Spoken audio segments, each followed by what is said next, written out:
Welcome back to the Nesman Hockey Podcast. A slightly better week in Isles country, but far from the assurance we needed to regain some hope here, especially with a rash of injuries that persists. To talk through this, I'm really happy to welcome back the one and only James Nichols. Do you remember who the Islanders are, Mr. Devil's Guy? They, yeah, they're that team that plays in that island, right? In And oh my God, you're full New Jersey now. I'm gonna rally the troops with that one, huh? Yeah, well, if they're coming at you, they don't know who you are. Um, So that it's good news, and maybe we have a new listener or two if they're the ones coming at you. So we'll see. That would be good news. Yeah, it's nice to have you back. I love having the guests, and Mitch and Brad and a few other people have reached out, and we'll get them on throughout the season. But from the second you popped up on this little screen here, it lifted my spirits. This has been um, has Dan and Mike at Anxiety have said, and I've repeated, it's game like 200 of the 2022-23 season. Yeah, So from where we left off in the middle of that Kane series, because that was our last episode together back in crazy. wherever that was in April, nothing has changed. So you're slotting right back in. We can probably just pick up our conversation where we left off. Um, the the Islanders are staying afloat somehow. Yeah, It seems like they won't be battling with the Metro Division very much. It seems like that wild card spot might be a mix of someone from the Atlantic, someone from the Metro, which is probably typical. But it just seems like there's some beginning to be some separation. Like this last weekend, that Islanders they lose a point to New Jersey. They pull away a little bit. Some other teams pull away. Um, and in a 2-0-1 week, we should be celebrating. But of course, they lay an egg, as they normally do, with the game against the Devils. All too familiar. And like I said, as we discussed a lot, blown leads are the death of this team. yeah, Did you're watching that game from the press box, presumably? yes. Did it? Because I don't know if you're following the Islanders quite as closely as you were. Um, So okay, not so like as closely, but I still have a pulse on them.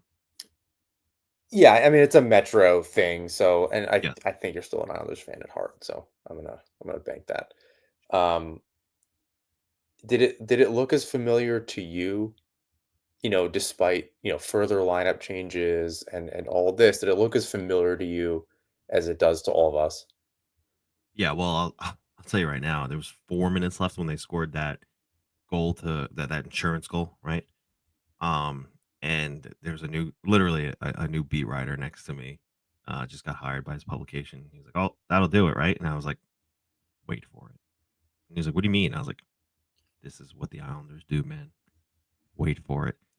Sure enough, they scored that game tying goal in with seconds on the clock, and the goalie pulled in New Jersey's net, and the kid turns to me and goes, "Holy crap, you called that!" And I was like, "Yeah, man, this is what they do, and they're gonna go to overtime. And they're gonna lose this game. They, this this is what this team does. Like they collect the loser point. And you know that's just the way they're built right now. And granted, they are definitely banged up. There's no doubt about it. We could talk about that too for sure. But um, it's just unfortunately they're until they're not. They're just that middling team that's not quite able to take that step. Now, I have thoughts on who they are when they're fully healthy, but right now, in their current state, they are Ilya Sorokin's back. He's an elite goaltender, top five, maybe top three. They're a middling team with an elite goaltender who are not good enough to make it and not bad enough to get that impact prospect when it comes time to get to the draft. I don't even think that's on their radar. I think Right. that's so far from where Lou Lamorielle's head is at all. And I do, this is a little bit of a leading question, but I do want to know who you think they are when they're healthy, because it was a very Yeah, short window. Preseason doesn't really count. As Brett and I have talked about, like, this team doesn't really have an identity. I don't know I'm interested to listen to what you think who they are, because yeah, I don't know. And we are far from that DNA, um, of Fight Night 2011, that kind of, like, forged who they were for let's call it a generation, a long, long time, up until the end of that 2022, 21 playoff run. They were very much a tenacious team that would never give up. To use the cliche, that, blue collar kind of game.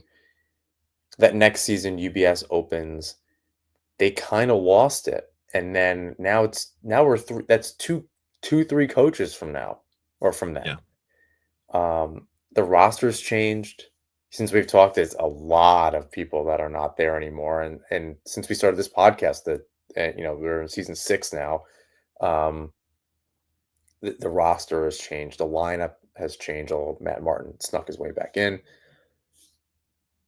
Who, who are they when they're healthy? And let's go. I have a comment on that, on the injured Islanders front, because I think it's something that you will immediately remember that I've said to you before.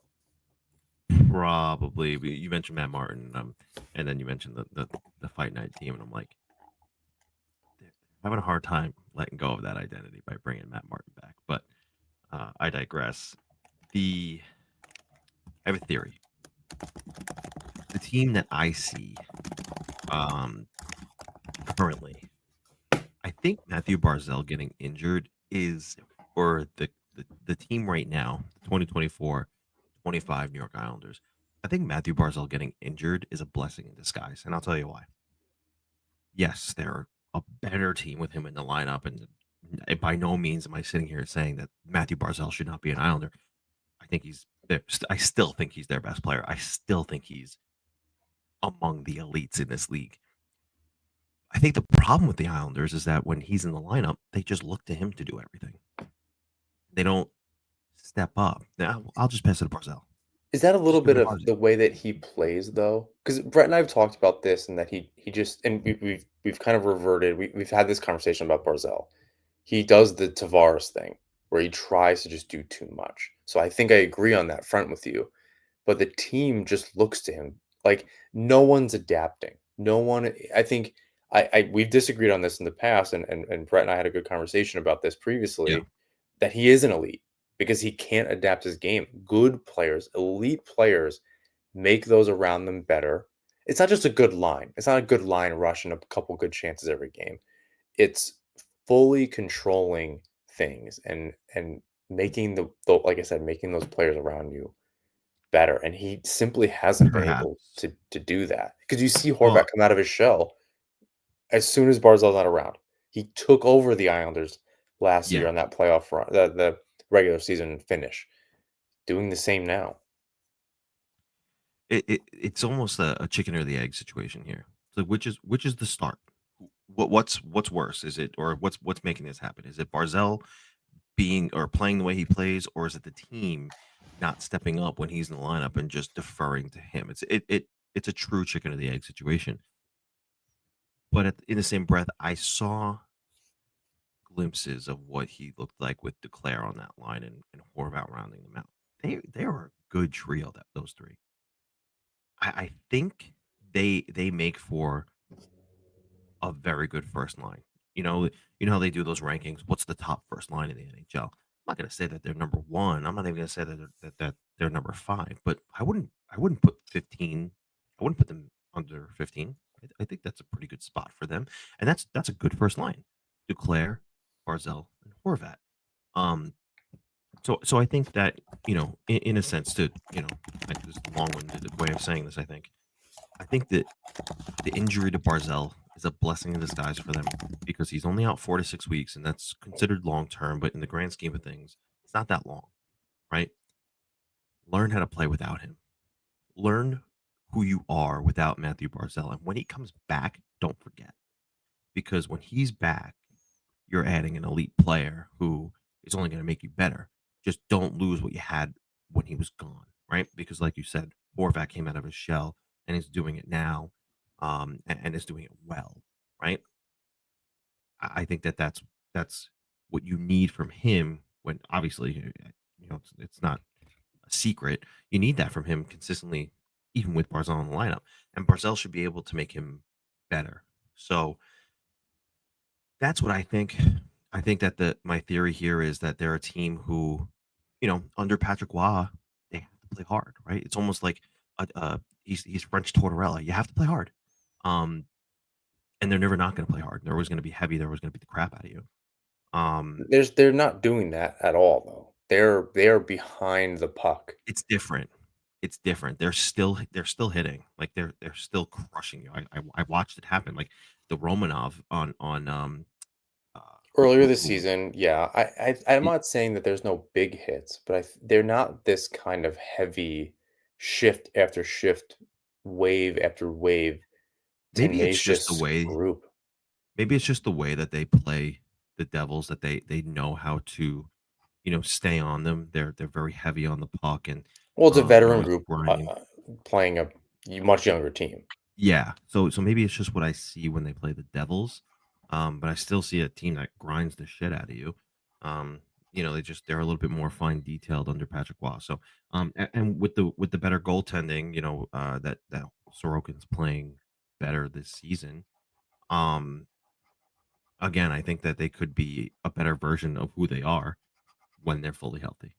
I I think Barzell coming back is going to help, just so long as they learn who to be without him. And I think Duclair is like, really think he's like, I don't want to call him Butch Goring and as the final piece of the puzzle. I don't think they're there, but I mean, at least for the first line, he was that final missing piece. It's interesting that you say that. I think the the issue that I have with or without Barzell or Duclair or any of these players, and this is something that happened last season, it happened the season before that, it happened the season before that. It never mattered who was in the lineup. They played it, they're blowing leads with or without Barzell, with or without Pelech or Romanov. It like they're still getting the lead and they're blowing it. And I have a stat for you later, a little trivia, but it's still the same things are happening game after game. The the team that we're watching just they don't go and just they win the game from start to finish. Was that the Senators this year? Maybe the Avalanche. Like I don't even think they don't. They might have two regulation wins or three. I'm not even entirely sure. So this isn't a team that's, you know, they're not playing better. They're not playing worse either. I think that's been my worry. Again, go back. Anyone can go back and listen to this show for the last 2 years. I've said it doesn't really matter who's in the lineup, and I don't know if that's good or bad. It seems the things that are maligning this team, it does not matter who is in the lineup. They simply cannot put it together, and it's not for I'm saying this to you because we haven't talked about it, but for listeners of the show that are, and we appreciate it listening week after week, I think it's an on ice leadership problem because you've changed everything else. You've gotten rid of a lot of veterans one way or another since that 21 run. You're on your third coach since then, or second coach since then.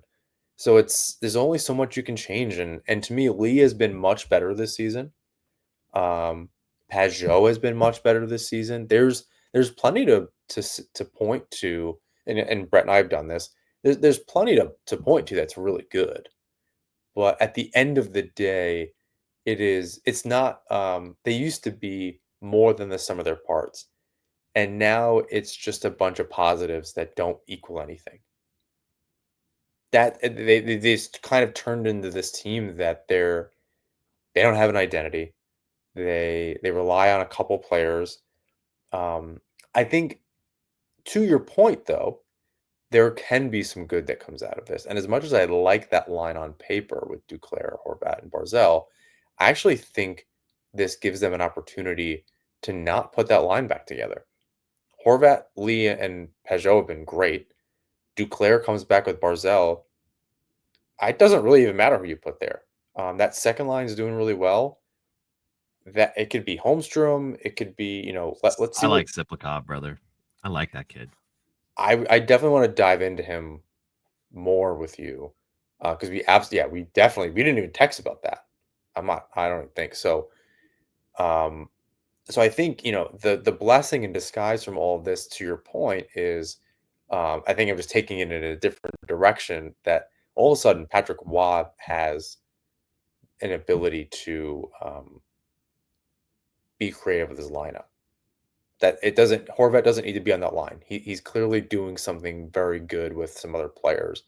Um, I think there's that's way a good more point. flexibility there than maybe we thought in the beginning of the season. You're just, all right, put all your best players together.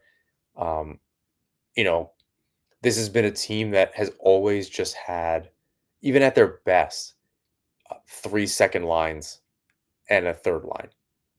And if they can do that again, if that's what gets the jam going, if that's what actually gets the team to come together again, that it's just the chemistry that's missing between those lines. If Lee's feeling it, although again, it's the blown leads that really do it for his leadership for me. Something There's a lack of focus. And I don't have the quote from Patrick Waugh in the game. I think it was following the Devils game. Um, he pretty much responded, that, about it was about the blown lead or something like that, and he said, um, are you asking if their asses were tight? And like, they're just not playing with confidence. I think he knows that. He may even acknowledge that in the rest of the quote. Um, so there's clearly, like, the blown leads, the lack of confidence. These are known issues. They're obviously not really going to talk about it to the public or the press, but I don't get how it's not being addressed. At like internally, like, there's not been a change. It's too early for it to be a pattern, right? That was last season. We heard that all under Lambert. Well, eventually it is, dude, because it happened part of the year before that, and now it's happening after you were gone. So Lambert got the short end of that for sure. Um, I much prefer Patrick Waugh behind the bench. I think that's just good. But I don't know. As you can tell, I have mixed feelings on it. There's just a lot to constantly sift through, like, week after week. Right. Well, I mean, at this point, they're through what, three coaches, so it's not the coach, right? Something's got to change, and you know, we've had this conversation plenty of times, right? Lamorello is past the game, perhaps. Or the game is past him. However that phrase is, accurately stated. The game is past him by. He keeps he's just messing around the edges. There's really, like, and I understand you need body, so you bring a Matt Martin back. You get. I want to talk about Isaiah George as well. You pull in a Sipilkov, like, those should be additive pieces to a roster that was pretty much ready to go. Those are Not icings on the cake. Yeah, that should be Sipilkov coming in, if you want to just jump into that, and then Isaiah George should be, yeah, icing on the cake is a really good way to say it. Like, when do the Islanders get just random guy from Russia or overseas? Right. And A a random prospect breakout. Right, right, Where and so where it's is their Carter Verhage? well, they had him, right? Isn't that a Yeah, that's like, that's that's the joke. So, like, it's not it's and this isn't like Anatoly Golashev, right? Like, they've done this right, before, but it's not worked out. It's never been a prospect that works out. So I'm right. happy for a change that through 15 games, this kid has 9 points. The penalty minutes are a little much, but I'll take him with the points. He's playing, at least he's showing some emotion. He's learning the NHL game. I'll take it a little bit. I wish the team was doing better to kind of soften that blow, but I'll deal with it. And then Isaiah George looks like the best defenseman the Islanders have all of a sudden, because Noah Dobson I forgot how to was That's what play. I was gonna say. He literally looks like their best defenseman. This kid was in juniors like 3 months ago. Yeah, yeah. So it's, he And plays a few games in the AHL, and then, it's a lost team in the Islanders. Like, we've been this team before. We haven't really. It's been like Hudson Fashing or Kyle McLean. It's rarely two guys and in the same year that come out and it's like, yeah, we're gonna be actual game changers. When the rest of you figure it out, we're gonna be here and we'll really be cooking. So in a lineup that I never expected Simple Cop to be on that second line and for them to be just as good as they were. We're not even gonna talk about Engvall. He doesn't exist. Um, so like that second line, that's better than whatever they were doing, or just as good as it was last year, which is great. Um, and like I was saying, I think the Sipelkov and Barzell being out and kind of messing with the lines a little bit gives more options when Duclair and Barzell ultimately return. Yeah. I think the thing too with that second line is I think, you mentioned Engvall doesn't exist, but I think that the difference with Diblikov is he has the qualities that Engvall possesses, but also plays with an edge. And, hence the penalty minutes too. But Yeah, he's getting to the front of the net. He's yeah, he's exactly. screening. He's trying. I think he is still getting used to that physical Yeah. NHL game that doesn't necessarily exist in the KHL. But Right. So that, I mean, so that's the thing. And look, it's obviously it's really hard to win in this league, right? But for whatever reason, and this isn't the bias that I used to be a fan or I used to cover the team or anything like that. I look at them and I say to myself, yeah, they're aging, and I don't even think that I don't currently think that they're better than last year's team, or 2 seasons ago team. Last year's team just lost into the playoffs somehow, and then rightly got swept in out of the first round. But even though I think they're steadily declining year after year, I still think that they're like, okay, they get a piece or two, they can contend. Maybe not for the cup, but like at least make noise in the playoffs. isn't that exhausting though? Like It's I think, I'm not gonna and, lie, yeah, it's so exhausting. and that's what made the last season so hard to do this show. And that when a bunch of things happened in the spring during the Carolina series and we couldn't do the show, it was a little bit of a relief. And this in full transparency, about the show, and just because you're here and we could talk about it, we honestly haven't really talked about it.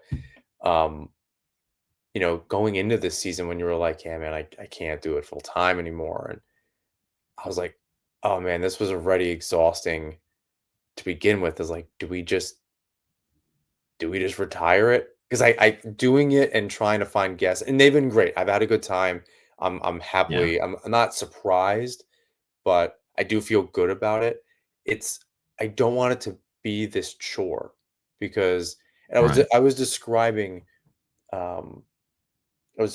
doing the show and I was like, I think when you're covering a losing team, everything is amplified and multiplied, right? So I have to watch the 3 or 4 games every week, right? And they lose and they're bad and all this stuff happens. And then I have to read about it. That's the second time. And then I have to write the notes for the show. And then we talk about it. And then I edit it. I watch 20 games a week of them losing. Like that's what it feels like. Everything is that's it's why it feels like multiplied. it's game 80. It's right. 15 games into the season, people that cover this team very closely, and I'm wearing a Koyo shirt with an Islander logo on it because I'm obsessed with this team, and I have a million Islander hats, and I just that it's just so much part of my identity. But years and literally years of doing this show. In the beginning, it was great. We had a great start to the show, but the last two or three, it feels like not only does it feel like game 200 of the 2022-23 season, it feels like game 600 because I've gone over the tape and I've watched the replays and I've Right. read the articles and it's the same thing and it's exhausting.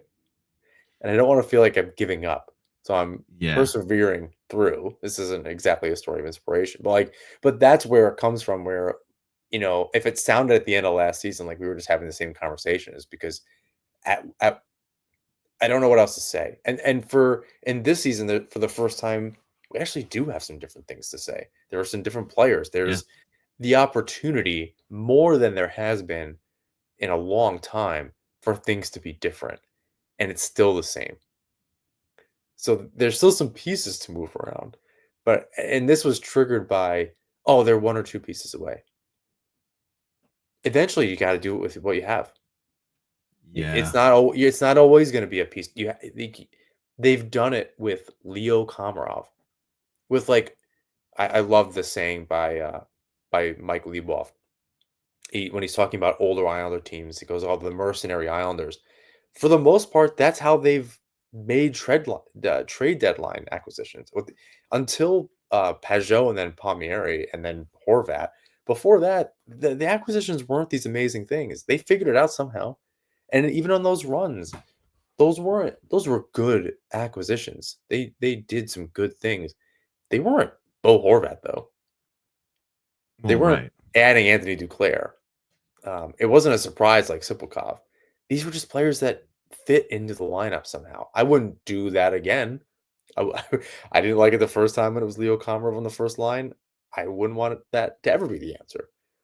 But at some point, and this isn't for Lamorel to just keep going on the edges, just finding these random like third line players to fit in the lineup and play with Duclair and Barzell eventually. But I don't know. At a certain point, what gives? Like it's there's like a the culture shifted on the team.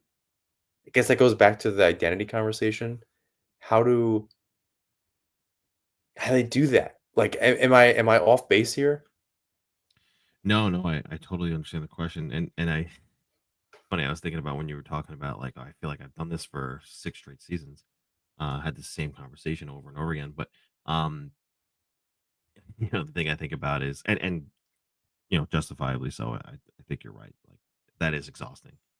How refreshing is it gonna be, though, when you finally get to have that conversation of, "Okay, yeah, maybe we're rebuilding, but, look at our first overall pick that's out there. How exciting is that? We're not gonna win a ton of games this year, but we get to analyze the progress moving forward." Or on the flip side, let's just say it's May, late May, and you're still doing it because you're like, "Damn, Lou went out and did the damn thing," and we have, I don't know, who's a big name free agent that's whatever. We acquired X big guy at the deadline, and that was the piece that we needed to get over the hump. And Sorokin's playing out of his mind. He's going to win the Vezina, and they're on their way to the Eastern Conference final. Like, how fun is that going to be? Yeah, I don't. They're they. I think this season would have to absolutely tank. Not just what they're doing now, like middling. Absolutely, the bottom falls out. What injuries, something, whatever happens, it really doesn't matter for them to like move on from Nelson, move on from Palmieri, find a way to get out of one of Pulak or Pellick or Mayfield. Like I just don't see that happening. I think in the best way they do believe in the group. Something does need to change though. I don't know how you they need to shake something up. So I don't know what that something is. And Dan has said, Saraceni has said, there's something rotten. I have to think it's the on ice leadership at this point. I've said it this season. I'm gonna keep saying it until there's some kind of change. I don't like you said. It's everything. A whole bunch of other things have changed. So it's got like, to actually move forward. You're you're getting you're getting the same Nelson you have been. I I actually don't. I'm already at 15 games and I'm at a loss for words. I mean, I'm where I was in February of last season already. Because there's I don't know what you do.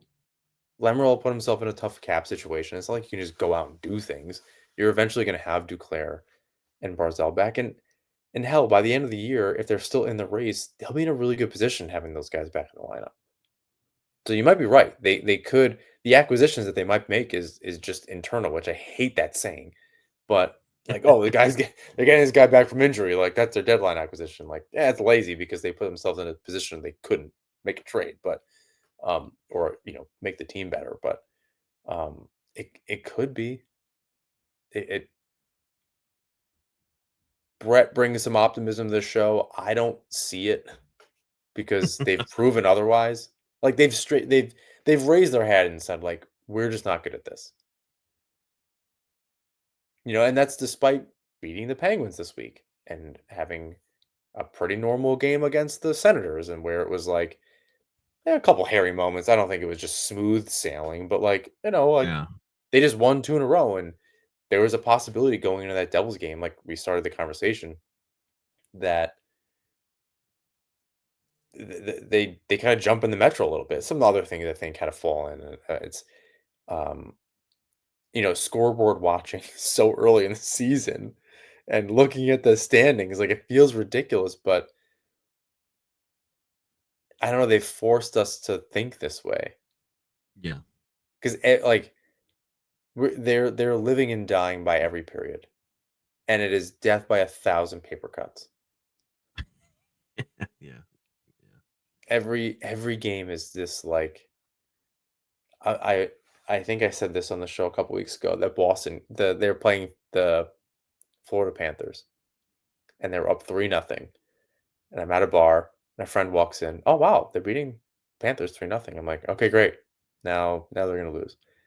Another person walks in. Wow, 3-1. It's pretty good. Great. That's pretty much the end. The bartender turns around and goes, 3-2. Like, yeah, let's see if they can hold on. And I was like, thanks, Cam. It's over now for sure. You just put it's like saying Beetlejuice 3 times. Yeah, and lo and behold, they had 6 goals scored on them. Hung them up, and that was the game. Like they're so predictable. Yeah. Yeah, it's So yeah, true. It's true. so like you saw. I mean, you even said that in the press box to somebody.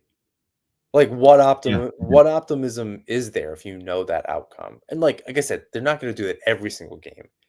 But you can see, like Patrick Waugh said, like there's a lack of confidence. Their quote asses are tight. What do you do? Yeah, it's interesting because, like, you know, when you look at the nucleus of this team, there's so many new pieces that, like, I guess it's just the guys who have been around that is who he's talking to, right? I don't think Horvat's been around long enough to not have that confidence. Obviously, Siplikov hasn't been around long enough to not have that confidence. Engvall doesn't count because he has his personal issues. Um, But it's like going you know, into a workplace or a friend group and there's um a certain culture there. People talk behind people's back and like you can go in and go like, all right, I'm not going to engage with that. It's really hard to stay out of that fray.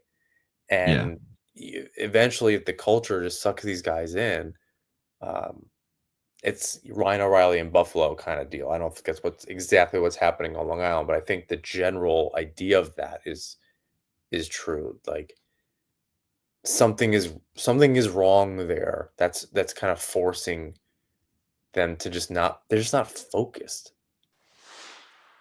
The NHL season is off to an incredible start, and this week is packed with action you won't want to miss. DraftKings Sportsbook, an official sports betting partner of the NHL, has everything you need to get in on the excitement. Whether you're new to sports betting or a seasoned pro, DraftKings makes it super easy to place bets. And if you're new to DraftKings, listen up. New customers can bet just $5 and instantly receive $200 in bonus bets.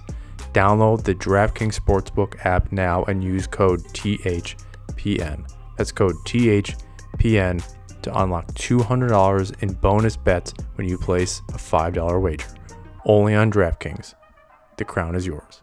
Gambling problem? Call 1-800-GAMBLER. In New York, call 877-8-HOPENY or text HOPENY 467-369. In Connecticut, help is available for problem gambling. Call 888-789-7777 or visit ccpg.org. Please play responsibly. On behalf of Boot Hill Casino and Resort in Kansas, 21 and over. Age and eligibility varies by jurisdiction. Void in Ontario. Bonus bets expire 168 hours after issuance. For additional terms and responsible gaming resources, see dkng.co/ice. You know, there's nothing quite like the energy of a live hockey game, and this season, I'm gearing up to catch some live games thanks to Game Time. If you haven't used it, Game Time has a new feature called Game Time Picks. It's perfect for finding the best seats at the best prices. They take out all the fluff, so you only see the deals that are actually worth your time. I've been checking out seats for the next time I'm on Long Island to catch the Islanders, and let me tell you, the super deals are unreal. Plus, you can see exactly what your view is before you buy. No surprises. With Game Time's all-in pricing, you get the total cost upfront, no hidden fees. And they've got you covered with the lowest price guarantee. If you find a better price, they'll credit you 110% of the difference. So take the guesswork out of buying tickets. Download the Game Time app, create an account, and use the promo code THPN for $20 off your first purchase. Terms apply. Again, that's code THPN for $20 off. Download the Game Time app today. What time is it? Game time. I love a good Black Friday deal, but with Raycon, you can get an amazing deal on premium audio every day of the year. But that doesn't mean they're not having any sales on Black Friday or Cyber Monday. Far from it. They're actually doubling down on their amazing value by offering my viewers up to 30% site-wide. A Black Friday and Cyber Monday deal you appreciate every day?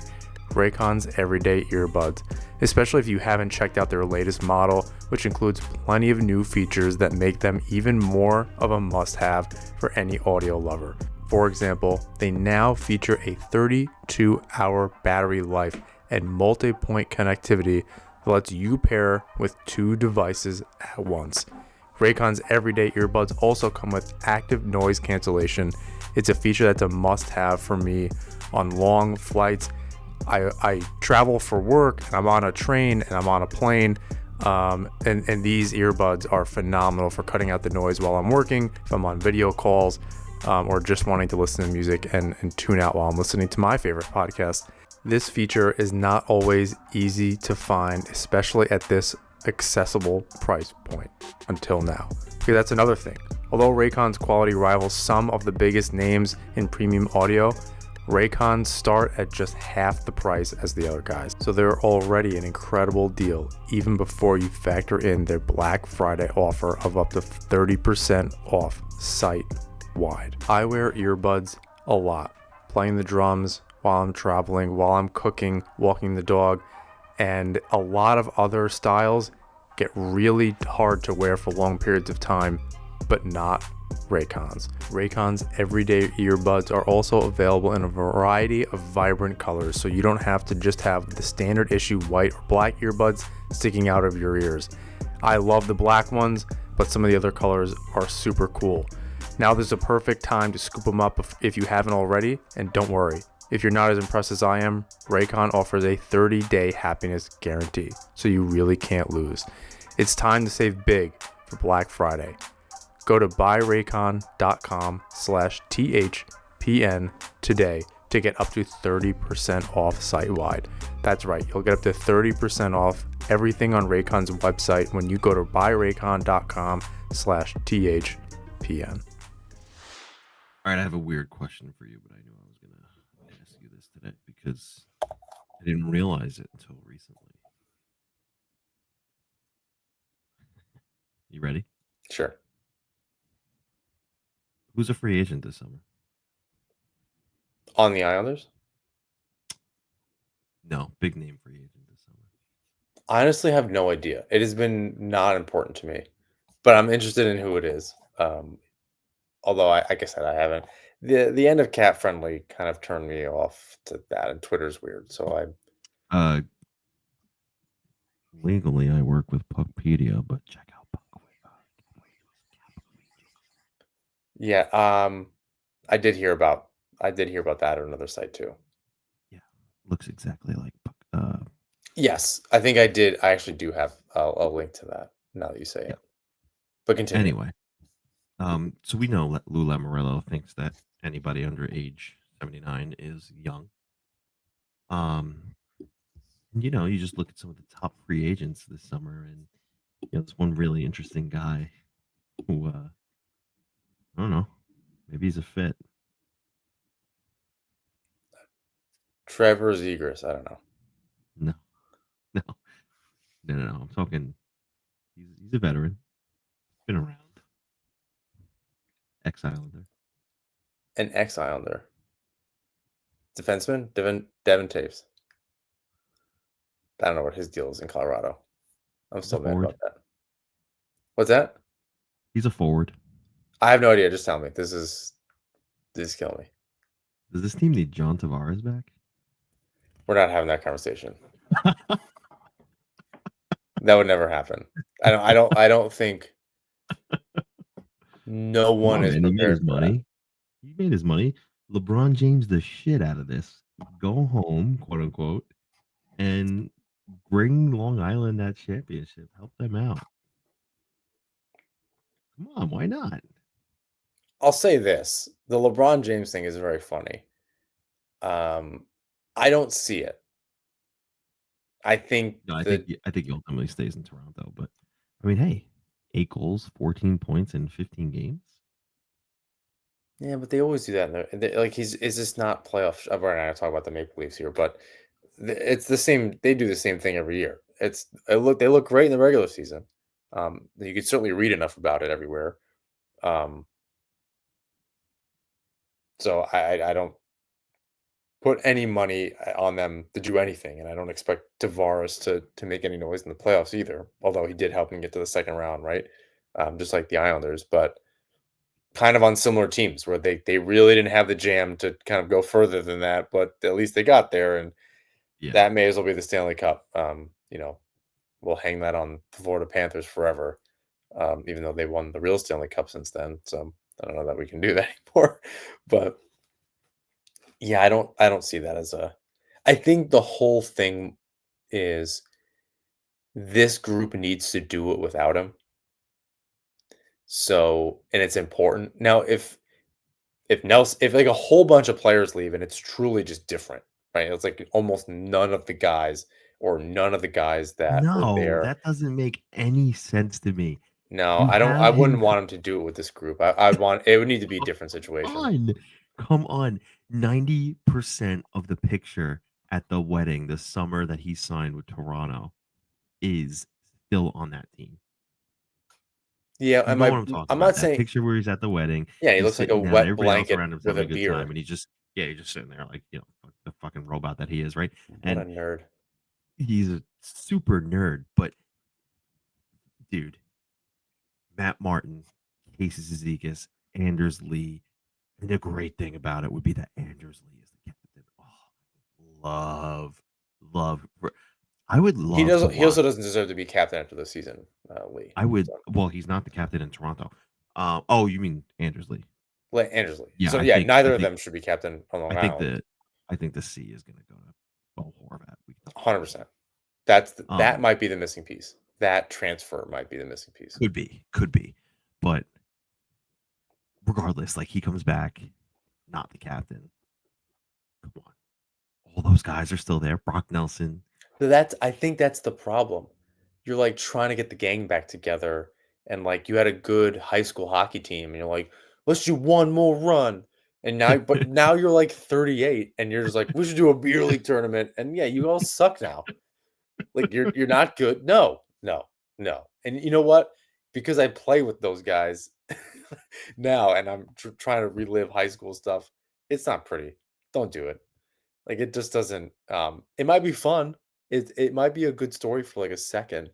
That just that gives the writers just an enormous opportunity to talk about how the Islanders failed, and I don't see it working. The entire problem with the premise is that the guys are still together.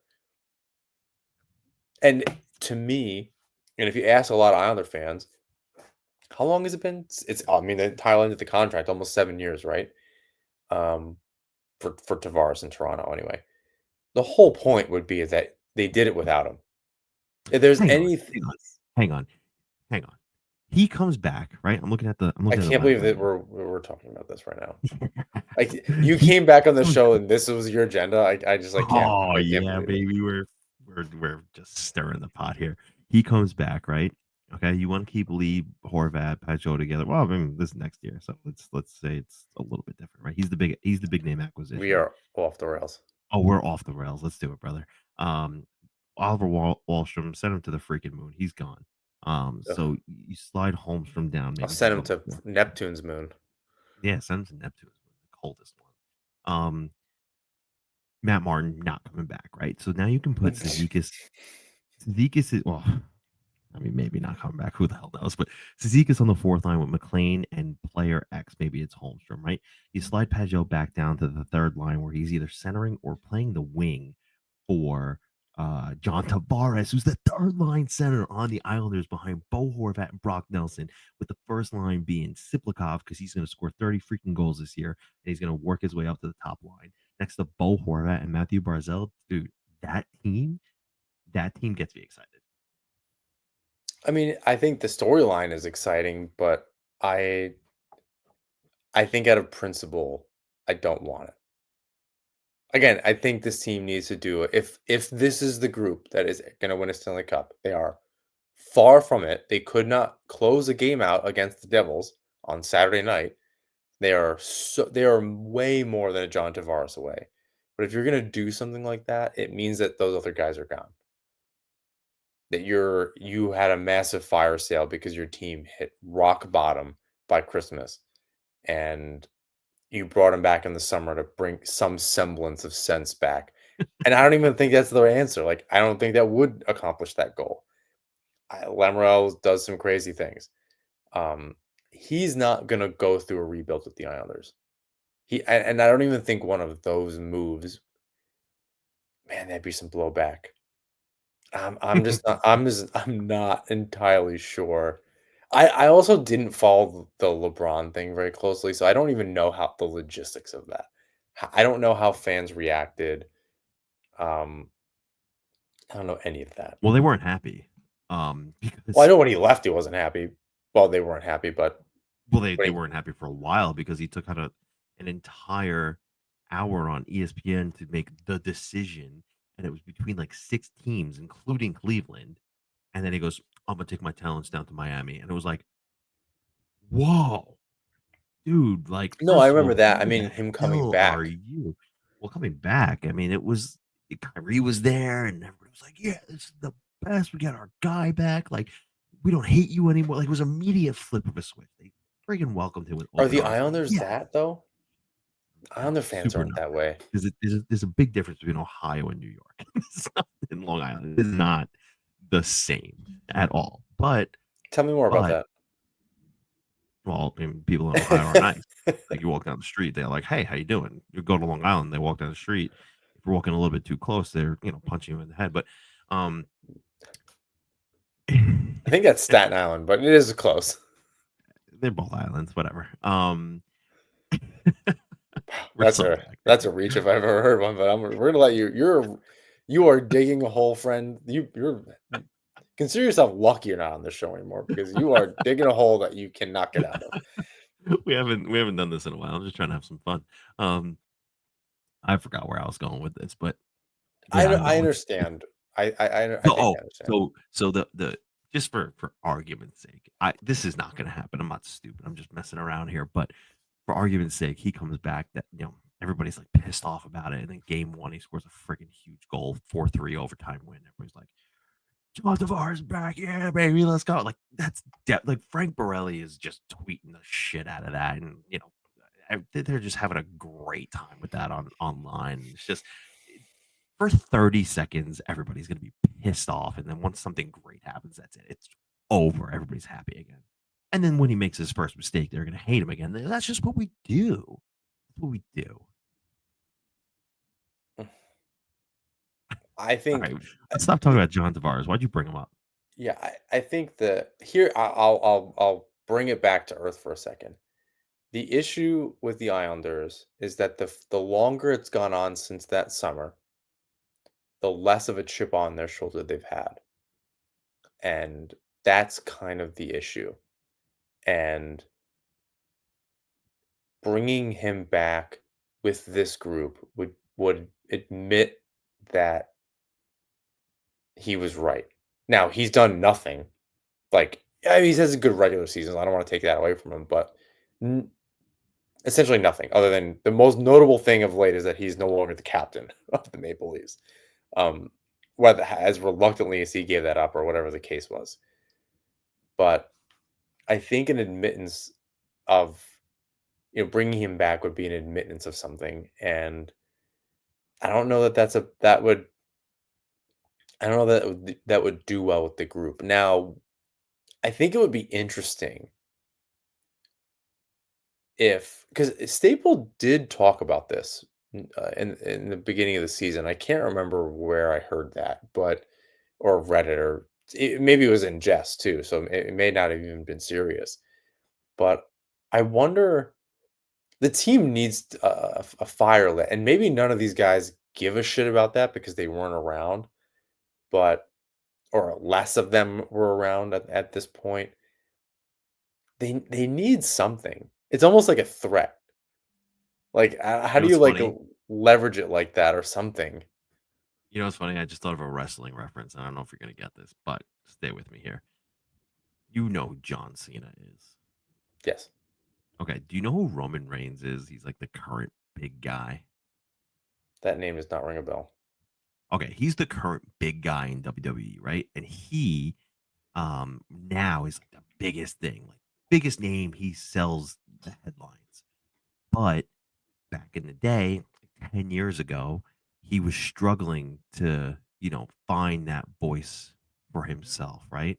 But he was, everybody knew like this is the guy. He's gonna carry the WWE. He's gonna be the guy. But every time he went out to the ring and he, spoke on the microphone and tried to get, through to the crowd, he didn't necessarily do it right. It was a great promo that came out where it was him and John Cena came back, right? He was a part timer at that time, right? Wasn't a full time wrestler anymore. His best days were behind him, right? He says, Roman, do you know why they keep bringing me back, Roman? Because you can't do your damn job. Imagine, imagine John walks in that locker room, looks right at Matthew Barzell and goes, "You can't do your damn job." The storylines that I am writing right now. I'm so sorry that I came back for one night and I'm off the rails, but I'm feeling it, John. Feeling it. Th This is great.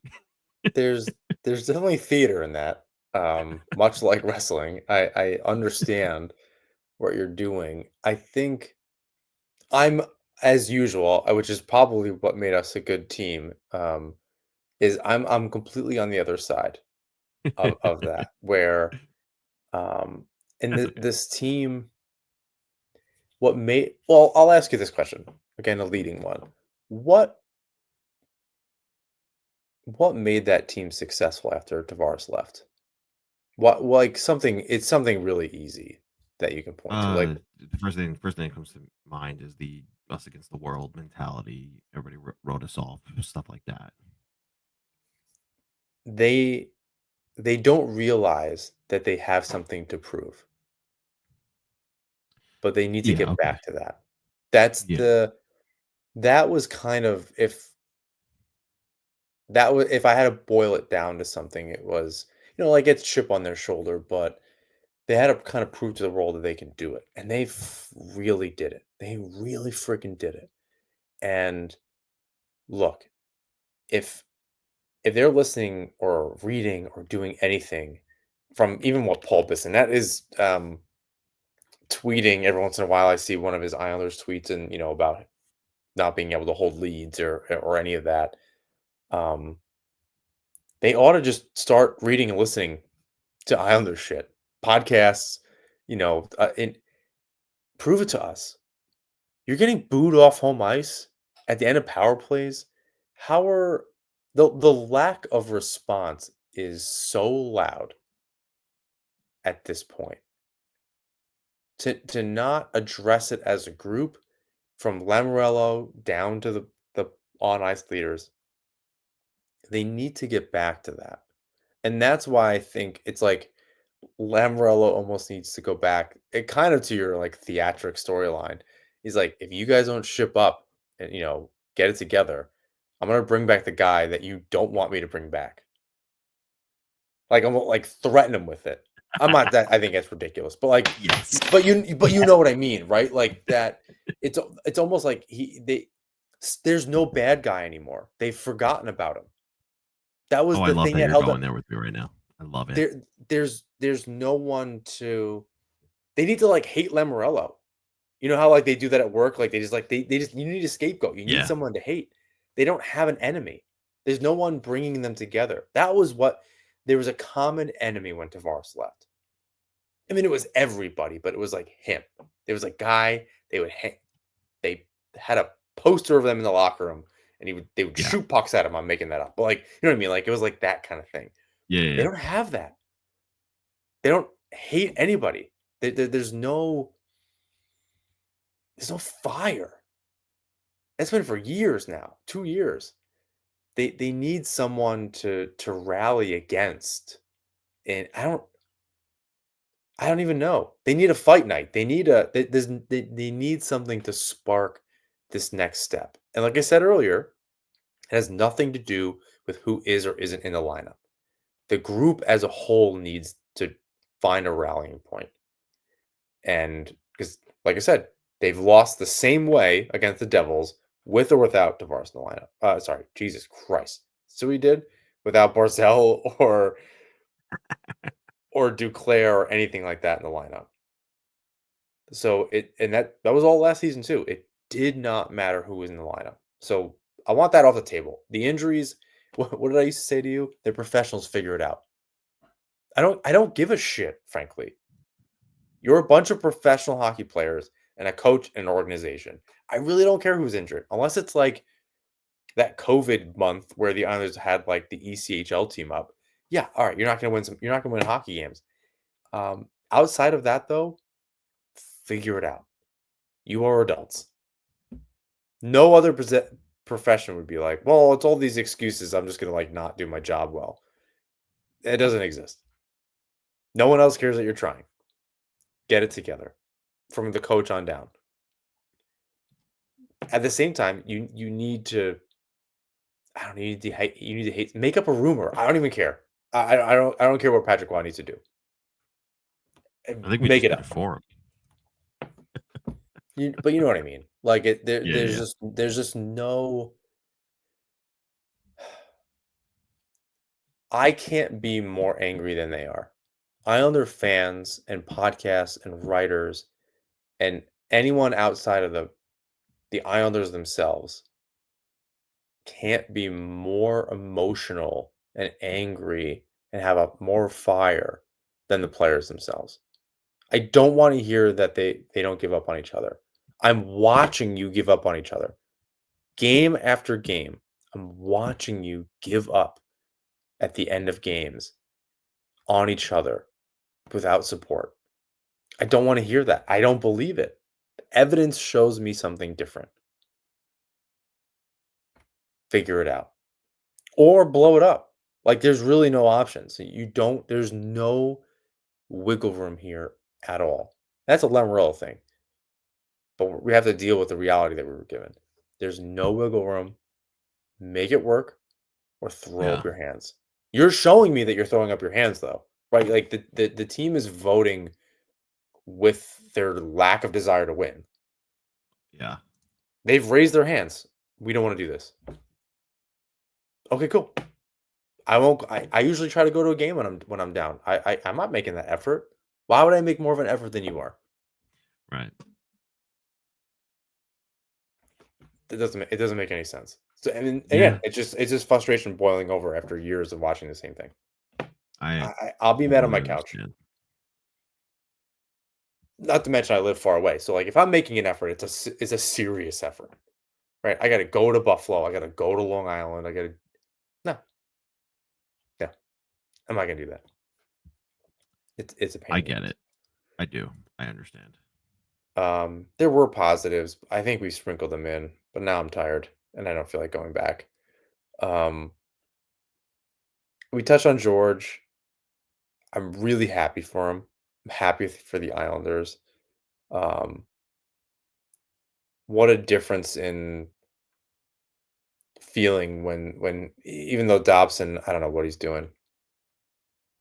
he is talk about unfocused. But the theory of Dobson George as a pair, two young defensemen, um, is something seriously positive. So I'm really happy to do that. To kind of bring this back to actually talking about real shit. You saw him in person. I'm kind of jealous.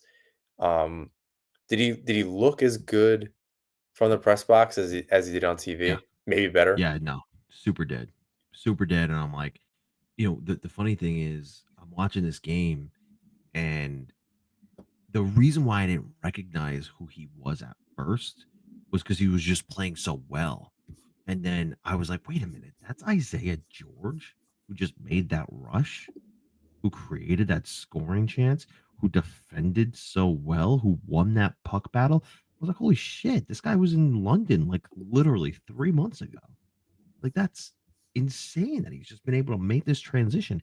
And the Islanders have to hope that this is not just a shot of adrenaline. He's playing out of his mind in the first couple games. But I mean, Patrick Waugh, of all people, gave him 21 minutes the other night. 21 minutes. The guy's freshly out of the friggin' junior league.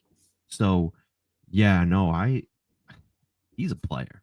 Like he is a player, and he's probably not gonna, he's not gonna win a Norris, but he's gonna be, just that steady, solid. I mean, if he stays like this, right, super early, obviously things can change, but if it doesn't, he's just gonna be that steady, stay at home top four puck moving defenseman who, people might. The first guy that came to mind for me when I saw him was Gustav Forsling. Is he going to be that good? Maybe not, but he could be something similar. That seems like he's the kind of guy that he could be the rallying point, like him just playing well. Um, Maybe not. It's something positive. I hope the rest of the team can kind of harness that energy. Um, I kind of felt that with Sipokov this year, where he was kind of making a difference. He had a sick goal against Buffalo, and he had an amazing assist to Palmieri. But I'm hoping maybe the two of them together can really try to push the group forward in some way. But yeah, some two bright spots in and I think I forget the word that you said, just like a mushy middling team in the Islanders. So it's really great to kind of see them Yeah. both Well, that's the thing. step Like up. you said before, like where are our surprises? I think George is definitely going to be one of them. If this continues, and if Sipilkov is the other, so you have two guys who are supposed to be your icings on the cake. Now it's backwards. It's working backwards, but do something to reward your team for having that and staying. Yeah. Um, any closing thoughts on the episode? We're about to hit an hour here. It's really great to have you back. Yeah, my closing thought is I fucking missed this. Sorry, I'm dropping f bombs like crazy, but I missed this. Like this was therapy. It felt good, but Um, damn it, I wish it wasn't the way it was, man. yeah, we never. I think what I was hoping in the beginning of the season that we could have a little, not like a post mortem, but at least like a goodbye show. And maybe Yeah, it was better that we didn't. Like if you're gonna be able to come back every once in a while, we're at episode 192. I kind of assumed you try to make it back for 200.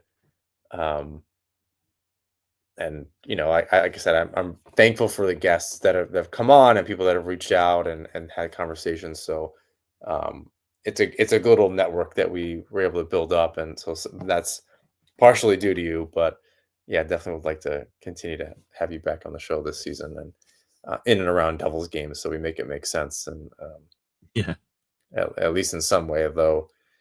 Um, yeah, maybe just in general. I don't think in the next 8 episodes, and we'll see because, holidays and such will derail things for sure. Um, but we'll see. We'll have to plan that. I'm glad it felt good. It did feel good, just like a familiar face on the yeah. other end of the podcast. It's like riding a bike, man. I think everybody listening to this is gonna be like, "Oh man, they're back." I hope so. I hope so. It's been an uphill battle getting back into it after Yeah. 5 or 6 months. I think personally, and then I I don't I don't really blame anybody if they've moved on and there's other shows and there's a really great array of Islander shows now. Skates in the States, obviously, Anxiety. There's Hockey Night. There's a really Through the Island. Islanders Never Say Die. Like there's just a good group of Islander shows. Um, so if you're obsessed, you're probably listening to at least two or three of them. Um, so I understand if we fell out of rotation a little bit, but yeah, I'm hoping maybe this gives everyone a little bit of juice, and they can come back to the show if maybe Yeah. they were elsewhere for a little bit.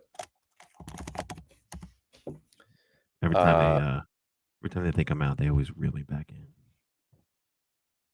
yeah, Islanders can do. They need to reel me back in. The Islanders, man, the fans.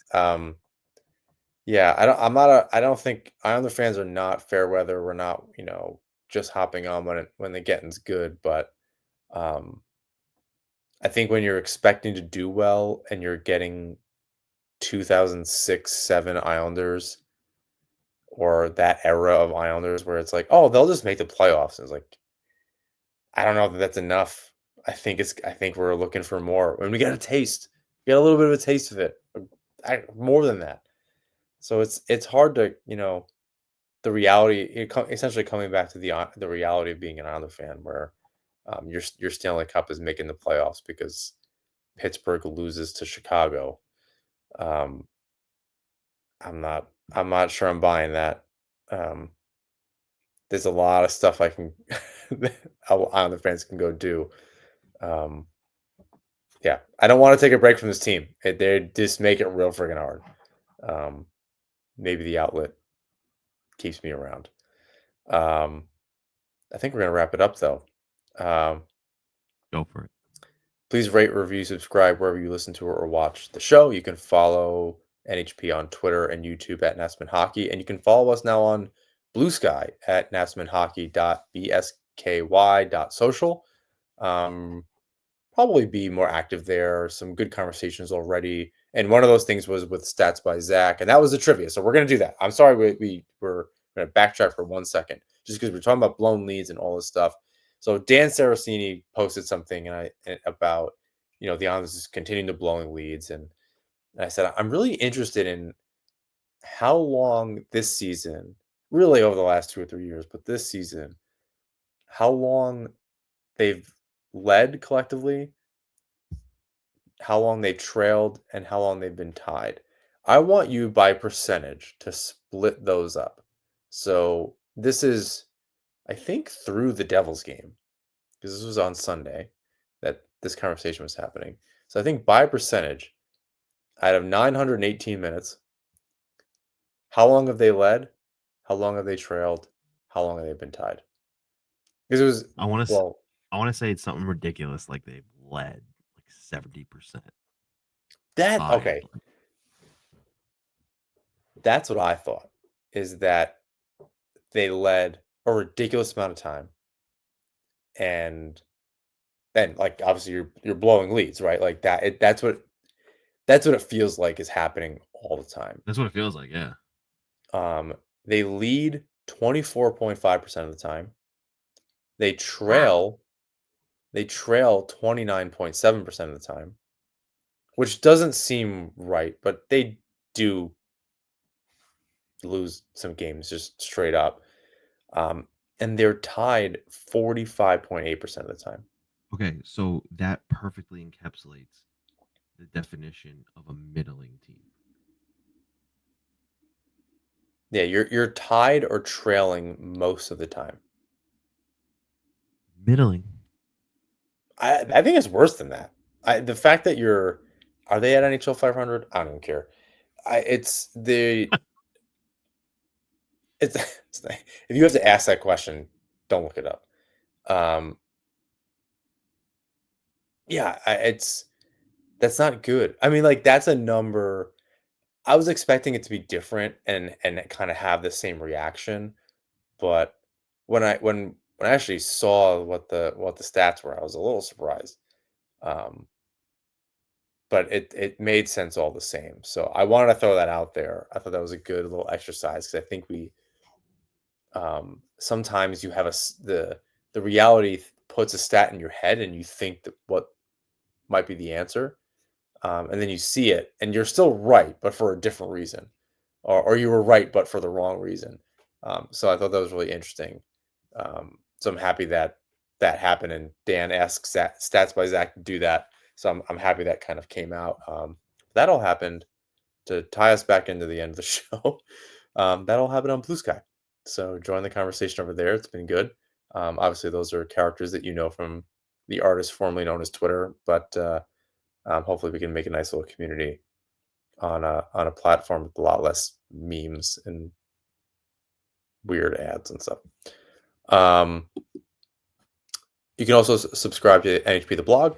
I'm not doing so much on there, but it's free, so subscribe. And when I do write a blog post and I have some time, maybe by the end of this month, you'll get an email, and that'll be great. And James, for the first time in a long time, I get to say, bring us home, buddy. Until next time, all. Let's go Islanders.